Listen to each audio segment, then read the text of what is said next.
Morning everyone, नमस्कार, शुभ प्रभात। मैं अंकिता सिंह फिर से आपके सामने प्रेजेंट हूँ एक और वीडियो के साथ, जिसमें मैं आपको टीच कराऊंगी एम्फैथेटिक प्रोनाउन, जिसमें मैं आपको पढ़ाऊंगी emphatic pronoun. What is emphatic pronoun? Emphatic pronoun क्या है? एम्फैथेटिक प्रोनाउन की हिंदी में डेफिनेशन क्या है?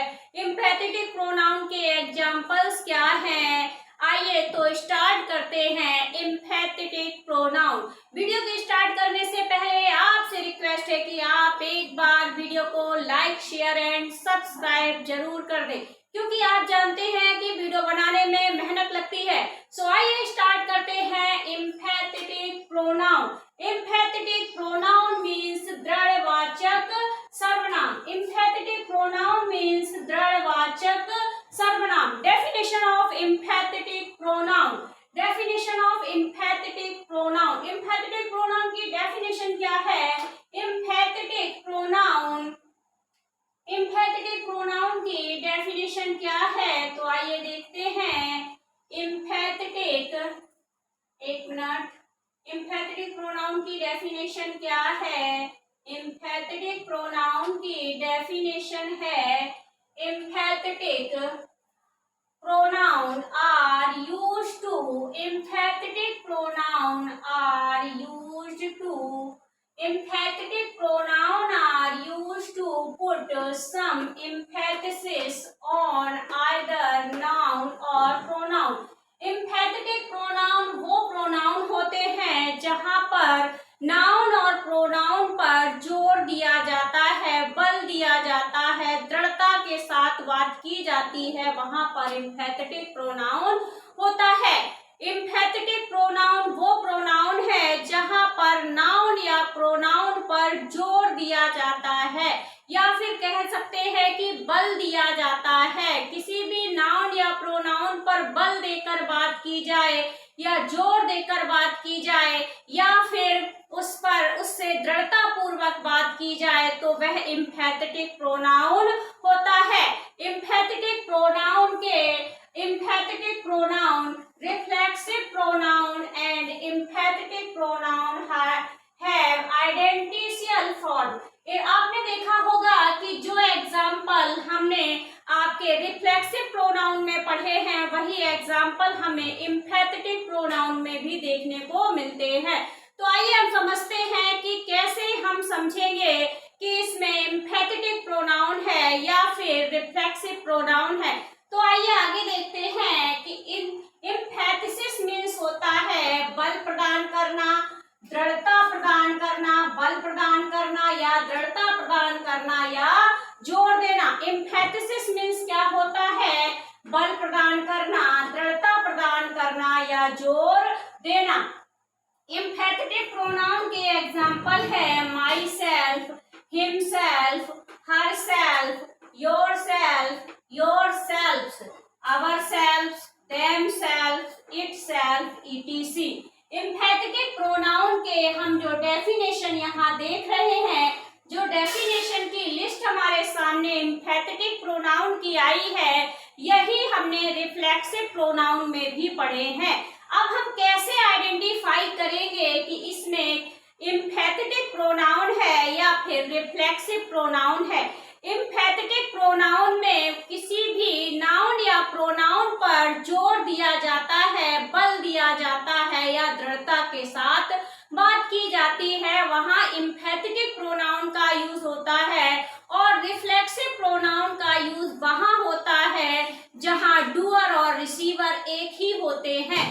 जहां सब्जेक्ट और ऑब्जेक्ट एक ही होता है, वहां पर हम रिफ्लेक्सिव प्रोनाउन की बात करते हैं। वहां पर रिफ्लेक्सिव प्रोनाउन होता है जहां पर सब्जेक्ट का रिफ्लेक्शन ऑब्जेक्ट पर पड़ता है। जहां पर डूअर और रिसीवर एक ही होते हैं, वहां हम रिफ्लेक्सिव प्रोनाउन का यूज करते हैं।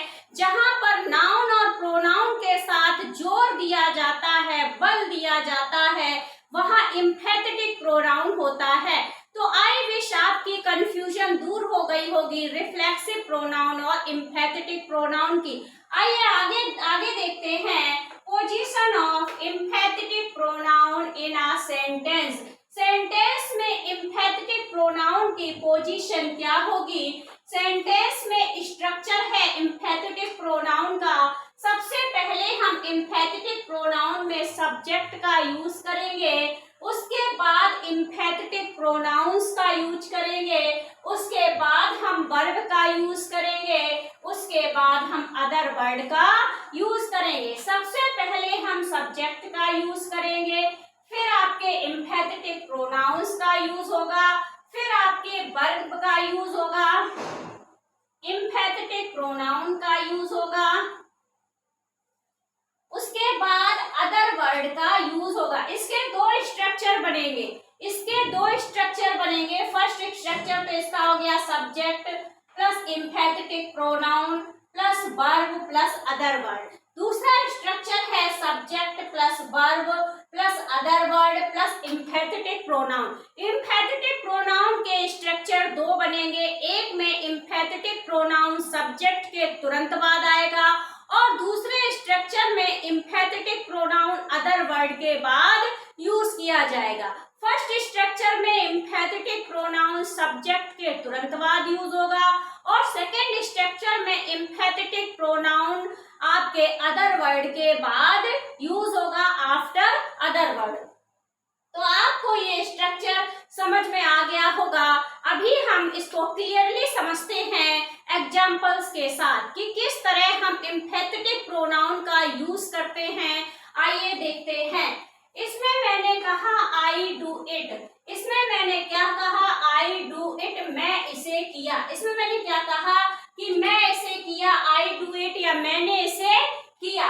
तो इसका क्या होगा? इसका आपका एम्फैटिक प्रोनाउन क्या बनेगा? आई माई सेल्फ डू इट, मैं स्वयं इसे किया। इसने क्या कहा कि मैं स्वयं इसे किया, मीन्स स्वयं किया। इसमें आपके सब्जेक्ट पर जोर दिया जा रहा है।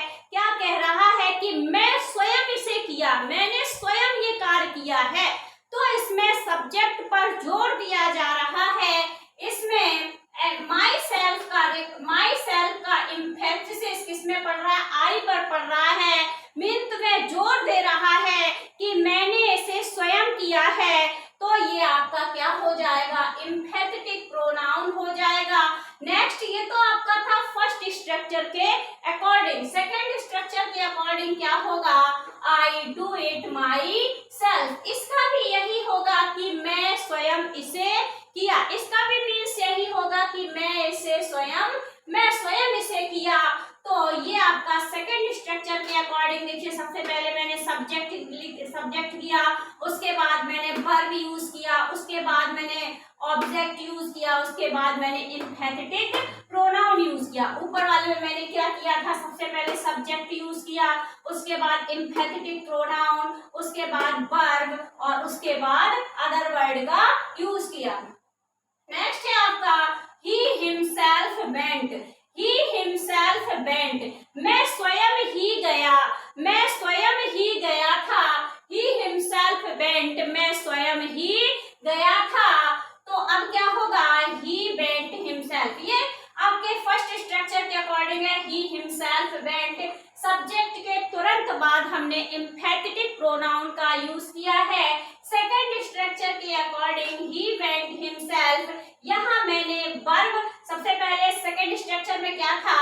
सब्जेक्ट था, उसके बाद आपका वर्ब था, उसके बाद आपका अदर वर्ड था, उसके बाद आपका एम्फैटिक प्रोनाउन था। यहाँ देखिए सब्जेक्ट है, वर्ब है, अब अदर वर्ड इसमें है ही नहीं। सेंटेंस का एंड वेंट पर हो गया।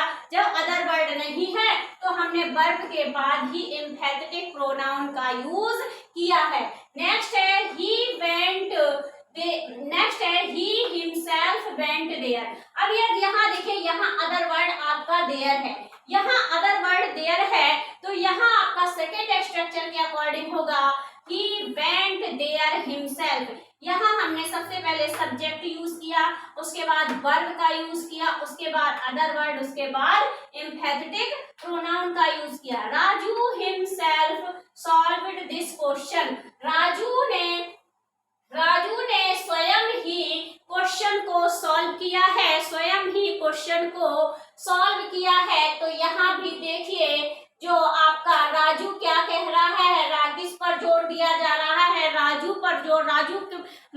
नाउन पर जोर दिया जा रहा है। क्या कह रहा है? राजू ने इस प्रश्न पत्र को स्वयं ही हल किया है।